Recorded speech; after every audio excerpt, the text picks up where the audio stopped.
Hello दोस्तों, स्वागत है आपका YouTube चैनल SG पाठशाला स्पीड मैथ में। दोस्तों, स्क्रीन पर सवाल दिख रहा है। ये सवाल ग्रुप डी के एग्जाम में जब से एग्जाम स्टार्ट हुआ है शुरू से लेकर अभी तक ज्यादातर शिफ्टों में देखने को मिल रहे हैं, ठीक ना। तो जिनका अभी तक ग्रुप डी का एग्जाम नहीं हुआ है वो जरूर ऐसे टाइप के सवाल जरूर है कि बना लीजिएगा। ओके, तो चलिए ऐसे सवाल को किस तरीके से बनाना है वो हम आपको बताने वाले हैं। तो ये सवाल को बताने से पहले मैं आप लोगों को एक महत्वपूर्ण बात बताने वाला हूं।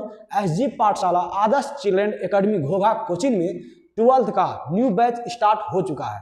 तो जो भी आपके भाई बहन या रिश्तेदार में जो भी बच्चे यदि 12th में है तो उन्हें जरूर ये सूचना दे दीजिएगा, ठीक है।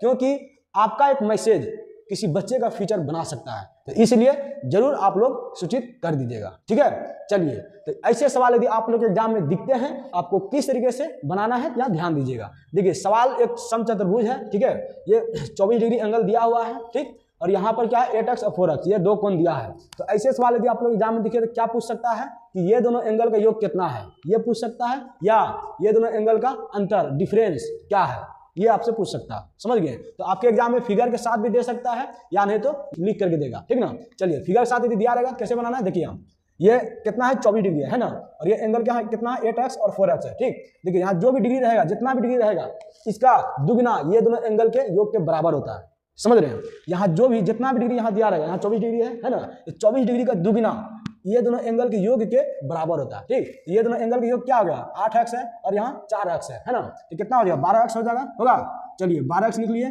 वो ये दोनों एंगल के योग के बराबर होता है क्या, ये डिग्री का दुगना होता है ना। तो 24 डिग्री है, 24 डिग्री का दुगना क्या होगा 48 डिग्री, 48 डिग्री होगा ना। तो ये दोनों एंगल के योग के क्या होता है वो बराबर होता है, वही 48 डिग्री लिख दिया, ठीक है। चलिए, तो x बराबर क्या हो जाएगा बोलिए, x बराबर कितना कटेगा बोलिए 4 भाग में कटेगा ना। चलिए 4 हो गया, x बराबर 4। अब यदि आपके एग्जाम में यदि योग पूछेगा ये दोनों एंगल का योग क्या है तो क्या करना है 8 और 4 12 हो गया, 12x और x का मान कितना है 4, तो 4 में उससे मल्टीपल कर दीजिएगा, ठीक है। तो 48 हो जाएगा, होगा ना। और यदि आपके एग्जाम में यदि अंतर पूछता है, यदि आपके एग्जाम में अंतर पूछ देता है, ठीक है, तो 8x और प्लस 4x है ना, तो वो दोनों अंतर पूछेगा कितना हो जाएगा 4x हो जाएगा।